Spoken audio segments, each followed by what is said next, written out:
todo esse mês de dezembro, nós estamos com a série Canções de Natal.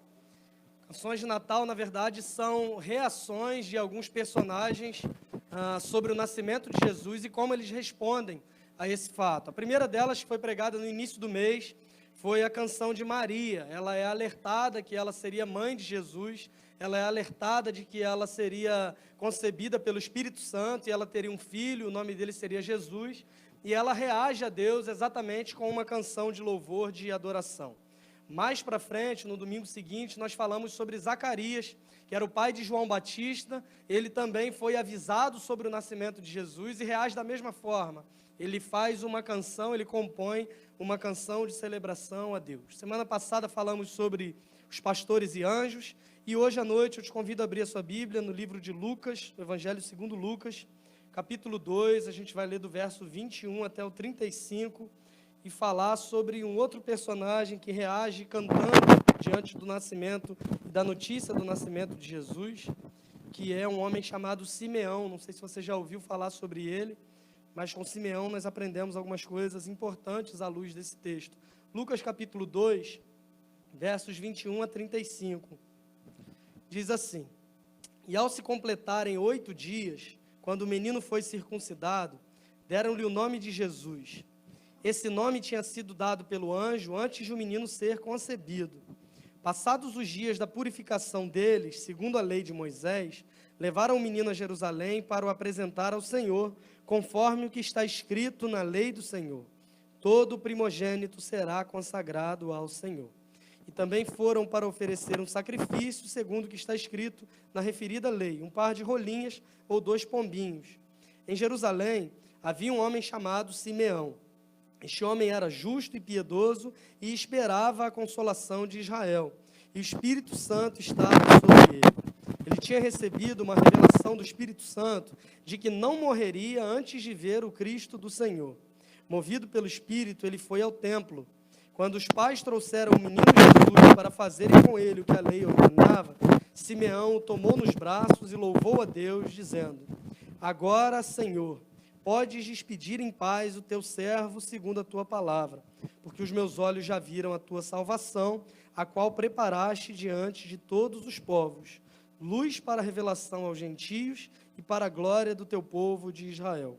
E o pai e a mãe do menino estavam admirados com o que se dizia a respeito dele.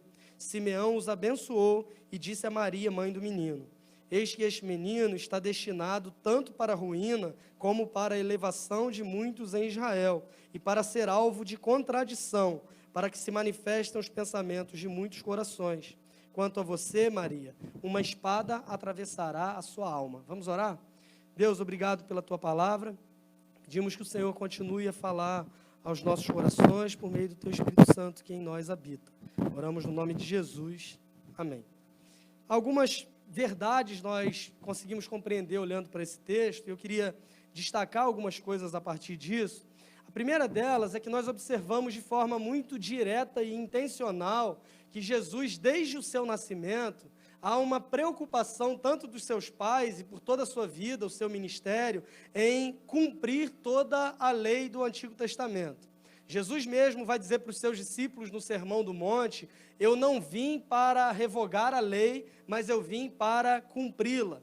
Lembre-se que a lei de Deus, ela não é suficiente pela lei de Deus que nós sejamos bons, porque ela exige perfeição. A palavra de Deus diz para nós que se nós obedecemos toda a lei e tropeçamos em apenas um ponto, se nós tropeçamos em um só ponto, nós somos culpados dela inteira. Então não basta você se achar bom o suficiente, não basta você achar que é melhor do que o outro, porque nós temos essa tendência de nos comparar com aquilo que há de pior, porque a lei de Deus, ela exigia perfeição, e Jesus foi a pessoa que veio para cumprir essa lei na sua totalidade. Então, nos primeiros versos, você vai ver o evangelista fazendo algumas menções sobre a lei do Senhor, sobre a lei de Israel. Você vai ver que esse texto começa com Jesus sendo levado ao 8º dia de vida para ser circuncidado, que era um ritual feito com as crianças do sexo masculino. Naquela época, naquele contexto, era um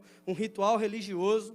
você vai ver o começo do texto dizendo que passaram os dias da purificação, que era uma outra cerimônia também prevista na lei de Moisés, na lei de Deus. Moisés foi um homem do Antigo Testamento, um instrumento por meio do qual Deus deu a sua lei para o povo, por isso que você ouve as pessoas falarem ou lei de Deus, ou lei do Antigo Testamento, ou lei de Moisés, lei mosaica, enfim, está tudo se referindo à mesma coisa.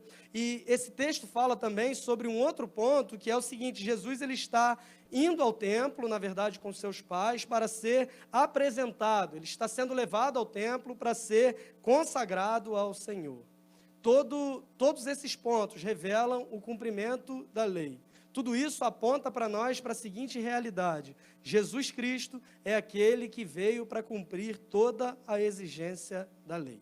Dito isso, eu queria te fazer uma pergunta pessoal, daquelas que podem nos deixar assustados às vezes, mas a pergunta que eu te faço hoje, de forma muito direta e sem dar muitos rodeios, é a seguinte: você está pronto para morrer? Nossa, como ele é insensível, vai falar de morte no Natal. A gente vem para cá para ouvir uma cantata de esperança, para falar de vida, de luz, e de repente vem uma pergunta como essa: se eu estou pronto para morrer. É fato que a grande parte dos seres humanos, e pode ser que você esteja incluído nisso, tem um pouco de medo da morte, porque há uma espécie de receio por aquilo que é novo. Salvo raras exceções que a gente vê em algumas faixas, em algumas igrejas por aí, de gente que tomou 48 tiros na cabeça, morreu 3 vezes e voltou. Salvo essas exceções, a gente não tem muitos relatos de pessoas que morreram e retornaram para nos contar como foi. Então a gente fica meio receoso e preocupado com medo da morte. E eu estou falando disso porque é uma realidade até para muitos de nós cristãos. Eu sei que eu vou morrer e estarei com Cristo eternamente. Eu sei que eu vou passar a eternidade com Ele. Mas eu sei que você pode passar na minha frente assim que você quiser também, porque eu não tenho pressa de estar com Ele. A gente começa a dar desculpas. Não, eu vou passar a eternidade toda lá, então o máximo de tempo que eu puder passar aqui, eu vou aproveitar. Você pode ir na minha frente, que eu não tenho a menor crise com isso. Olhem que caso curioso, o caso de Simeão. Achou que eu ia falar Benjamin Button, mas não, estou falando de Simeão. Ele recebeu uma promessa de Deus, dizendo o seguinte: olha, você não vai morrer enquanto os seus olhos não virem, ou verem, não sei, enquanto você não ver, ouvir também, não sei, enquanto você não contemplar o Cristo, o prometido, o Messias, aquele que seria enviado para cumprir tudo aquilo que foi dito acerca dele. Não sei se isso é coisa da minha cabeça, mas a primeira coisa que eu pensei, se eu recebesse uma promessa como essa, é a seguinte: eu iria torcer para o Cristo aparecer, mas demorar o máximo de tempo possível, certo? Deus, ele cumpre as suas promessas. E Deus, ele tinha dito para aquele homem o seguinte: você não vai morrer enquanto você não contemplar o Cristo. Parece muito natural na minha cabeça que eu torcesse para o Cristo demorar a surgir, que quanto mais ele demorasse, mais tempo eu ficaria vivo. Mas para esse homem, cujo cântico nós acabamos de ler, a salvação que estava diante dos seus olhos tinha muito mais valor para ele do que a sua própria vida, inclusive. A primeira coisa que Simeão faz quando ele percebe que Jesus está ali, a primeira coisa que Simeão faz quando ele compreende que Deus estava cumprindo a promessa que havia feito para ele, ele faz um cântico a Deus dizendo: Senhor, agora eu estou pronto para morrer. Sabe aquela sensação de dever cumprido? Aquela sensação de que o que vier a partir de agora é lucro. Simeão estava sentindo exatamente isso, porque ele tinha acabado de contemplar a materialização da promessa que Deus havia feito para ele. A salvação para esse homem não era um conceito. A salvação para esse homem não era um ponto teológico. A salvação para esse homem era uma pessoa. E a salvação para esse homem era a pessoa de Jesus Cristo, a quem ele estava vendo diante dos seus olhos, tendo a certeza de que Deus cumprira aquilo que havia prometido, de que ele veria o Messias, o Cristo, o Senhor, o Salvador. E quando ele contempla isso, ele diz para Deus: agora eu estou pronto para morrer. Pode despedir o teu servo em paz, porque agora os meus olhos já viram a salvação que o Senhor providenciou para o seu povo. Note que Simeão já era alguém em idade bem avançada. Ele não viveria para ver todo o ministério de Jesus. ele não viveria para ver os milagres, a crucificação, a morte, a ressurreição. A única coisa que ele contempla é o nascimento de Jesus, que é o que nós chamamos, inclusive, de Natal. O mesmo Deus que prometeu que ele veria a salvação, cumpriria todo o restante, por isso, ver o nascimento de Jesus para esse homem já era mais do que suficiente. Ele não contemplou os milagres e tudo o que aconteceu a partir da vida e do ministério de Jesus, mas, mesmo tendo visto somente o Natal, ele expressa algumas verdades sobre Cristo, que mesmo alguns que viveram os anos seguintes da vida e do ministério de Jesus, não conseguiram perceber. Então, baseado nisso e olhando para esse texto, quem é Jesus para Simeão? E eu te convido a olhar no verso 32, quando ele diz o seguinte: luz para a revelação aos gentios e para a glória do teu povo de Israel. Para Simeão, uma primeira verdade que ele destaca sobre a pessoa de Jesus é que Jesus é luz para a glória de Israel. Os meus olhos viram a salvação, os meus olhos viram a pessoa de Jesus que o Senhor preparou para a glória de Israel. Esse homem estava em Jerusalém, esse homem estava prestando serviços no templo, então, obviamente, a palavra de Deus diz, inclusive, que o Espírito Santo estava sobre ele, então esse homem, obviamente, conhecia o que a lei dizia sobre o Cristo que viria. Esse homem entendia sobre as profecias que foram feitas acerca desse Jesus que nasceria, que seria a salvação sendo revelada para esse povo. Então, diante dessa oportunidade que ele teve de contemplar o menino, a primeira coisa que ele faz é dizer que Jesus é a luz para a glória de Israel. Simeão conhecia o que Deus havia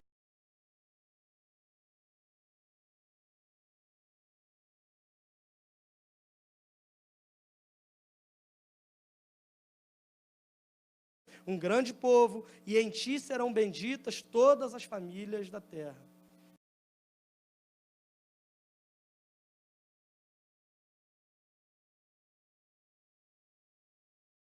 Que possibilitaria que fossem benditas todas as famílias da terra, não pelo que Abraão fez, mas pelo que ele fez, porque a história de Abraão também é uma história que aponta para Cristo. Lembram que a gente tem falado, só há um herói na Bíblia. Abraão foi aquele que levou o filho no monte, para sacrificar o seu filho no monte, e quando ele ia cometer tal ato, surge ali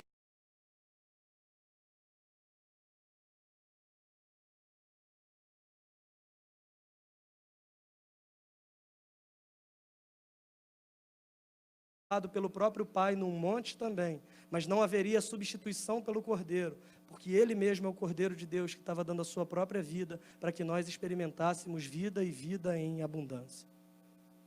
Simeão talvez se lembrasse da promessa que Deus fez a Moisés, dizendo: olha, virá um grande profeta.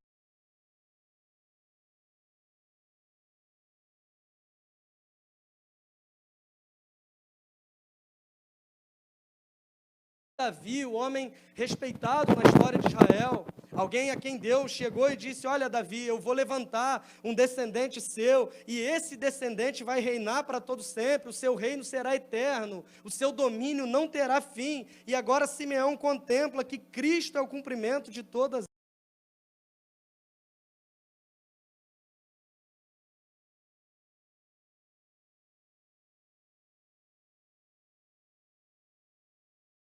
sem virem, sem experimentarem o cumprimento de todas essas promessas. Eles não viram a promessa se cumprindo, mas Simeão teve esse privilégio. E a primeira coisa que ele faz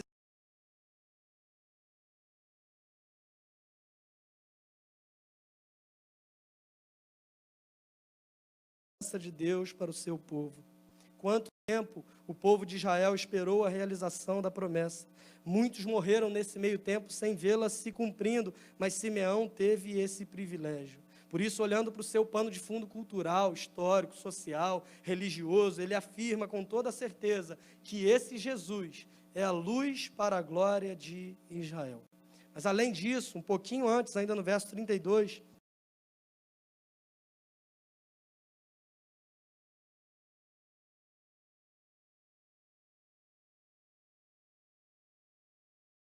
gentios são todos aqueles que não são judeus. Gentio é aquele que não nasceu em Israel. E para Simeão, ele contempla e ele afirma essa verdade, dizendo o seguinte: Jesus não é o Salvador apenas do povo de Israel. Eu estou contemplando a promessa de Deus, que é aquele que veio para salvar o mundo. Esse menino, ele não é a salvação, ele não vem em benefício de um único povo. Jesus não pertence a um único povo, e a sua obra não é direcionada somente ao povo de Israel. O Salvador do mundo, na visão que Simeão teve, e os judeus que viveram por todo o ministério de Jesus não conseguiram compreender, é que o Salvador do povo não é alguém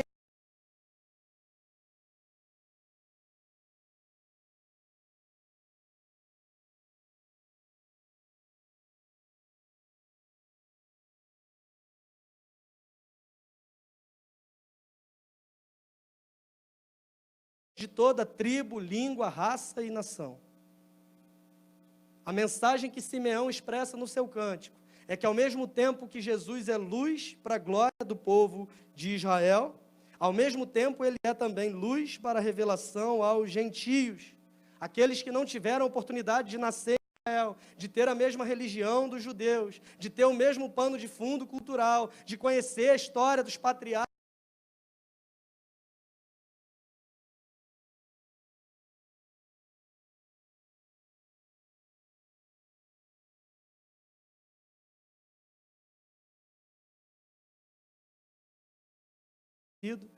independente do teu drama familiar ou da tua história de vida, se você tem uma família estruturada, se você foi rejeitado por sua família, se você terá na noite de Natal uma ceia com muitas pessoas reunidas, ou se passará a noite de Natal sozinho, ou se passará a noite de Natal embarcado,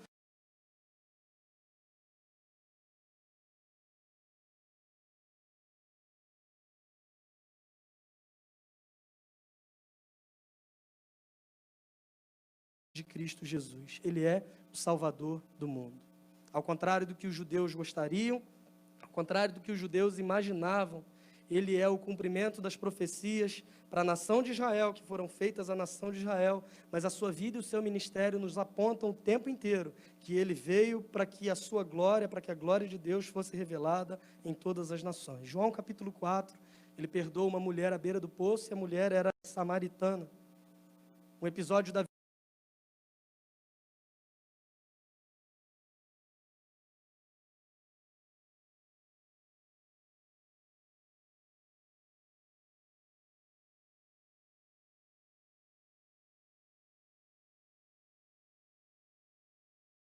como filho de Deus lá na cruz por um homem que também é romano. E além disso, depois de morto e depois de ressurreto, ele dá uma tarefa para o seu povo, para a sua igreja, dizendo: olha, vocês não vão ficar órfãos. Eu estou indo para o Pai, mas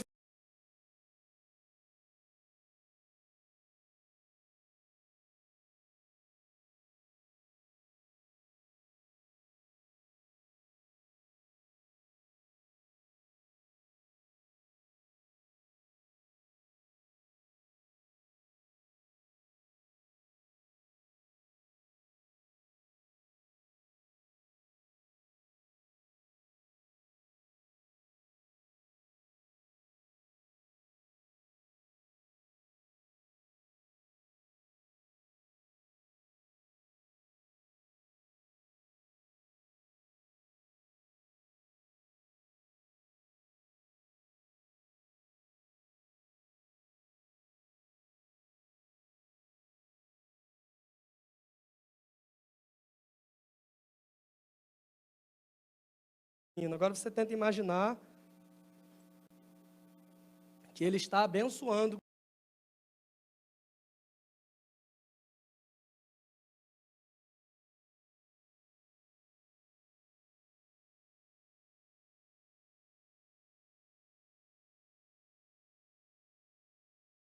O seguinte: eis que esse menino está destinado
salvação de muitos em Israel, porque quando ouvem a mensagem do Evangelho, aqueles que creem são salvos por Deus, e aqueles que não creem se tornam indesculpáveis diante de Deus.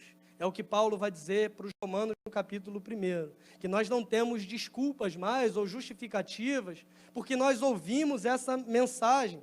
Por isso que o mesmo Paulo, escrevendo aos Coríntios e falando sobre o Evangelho, ele vai dizer que essa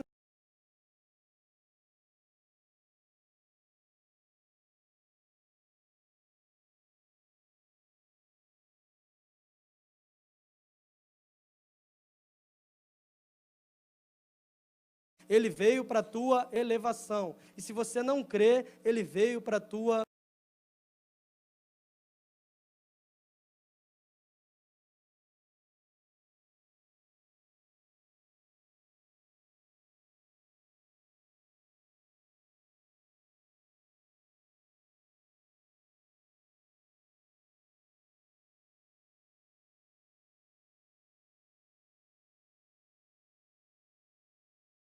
sentença de morte definida.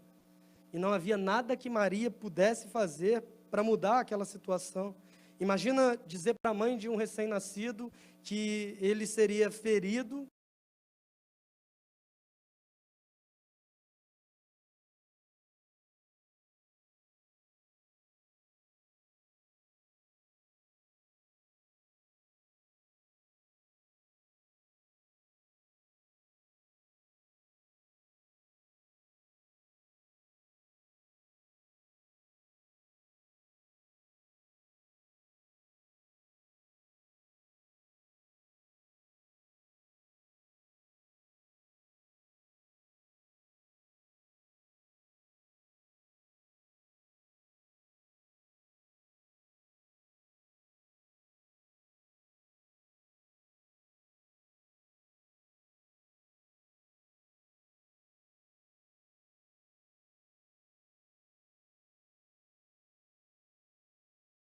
Porque ela compreende que a missão daquele menino é muito maior do que a preocupação com a sua reputação.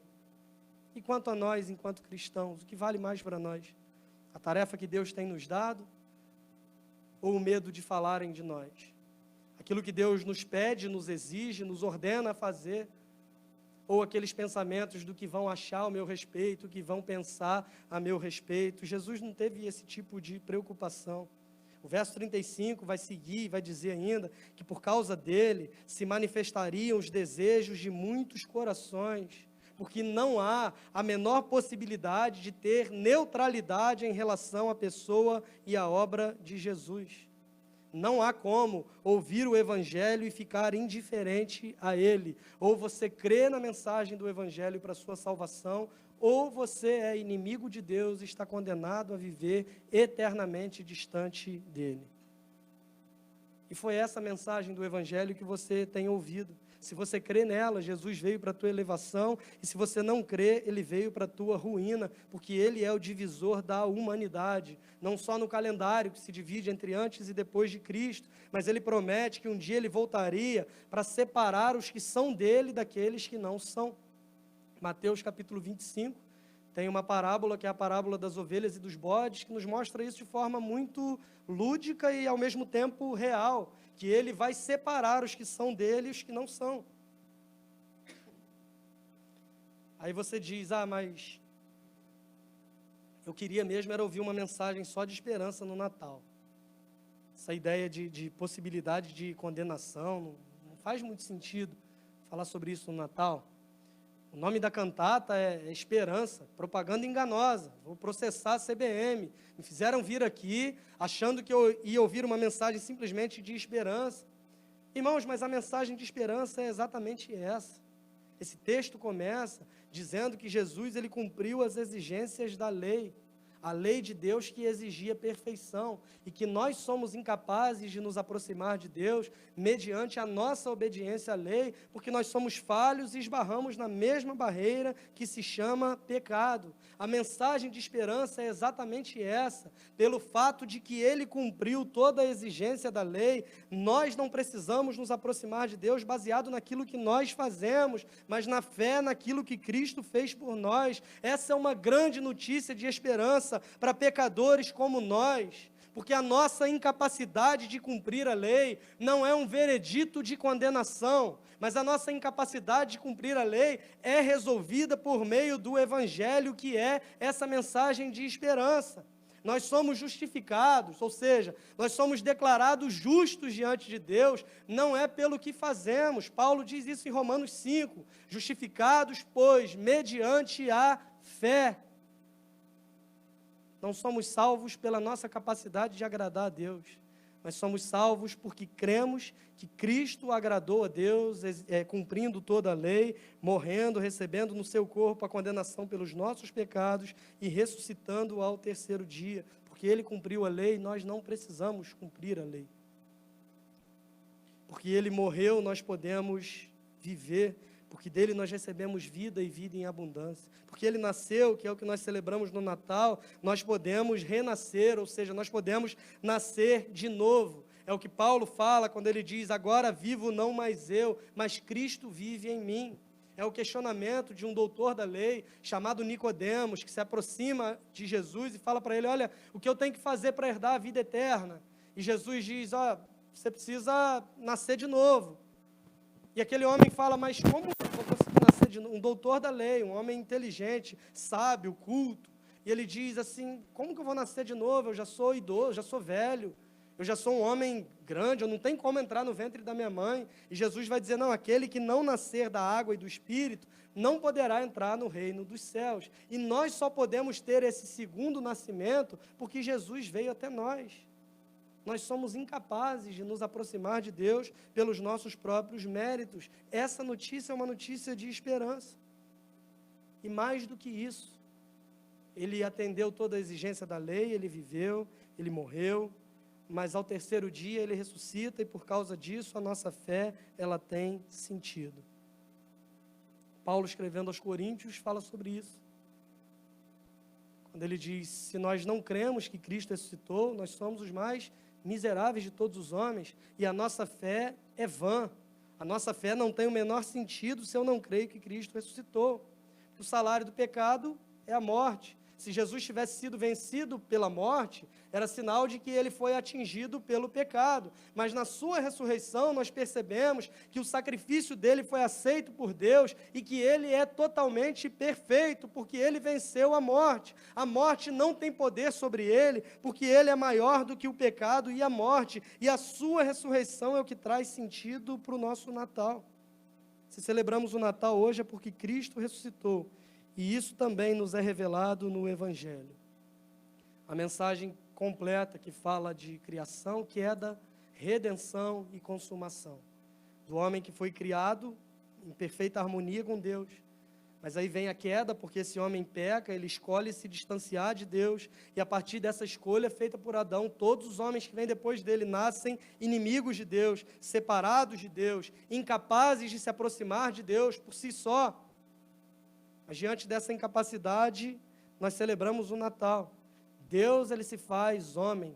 Deus, ele vem até nós. O Deus eterno entra na nossa história para fazer aquilo que nós éramos incapazes de fazer. E essa é a mensagem do Evangelho. Ele cumpre toda a lei. Ele vive uma vida perfeita. Ele morre assumindo a condenação pelos nossos pecados. E ele ressuscita ao terceiro dia, trazendo sentido para a nossa fé, sentido para o Natal, provando que o seu sacrifício foi aceito por Deus. Esse mesmo Deus, que cumpre promessas, prometeu que Jesus voltaria e levaria consigo o seu povo para morar com ele eternamente.